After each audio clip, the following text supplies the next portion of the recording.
Tuesdayអ្នកទាំងអស់គ្នា So today we learn this phrase together. Who said was a good idea? Who said it was your mistake?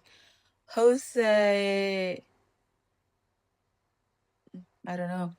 So like in Khmer we say នរណាថា or អ្នកណាថា So nona or na is mean who, tha is mean like speak or talk, you know.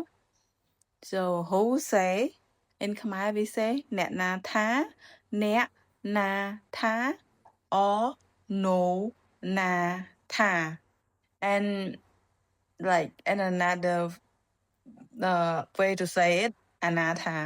Anatha is like you call someone ana.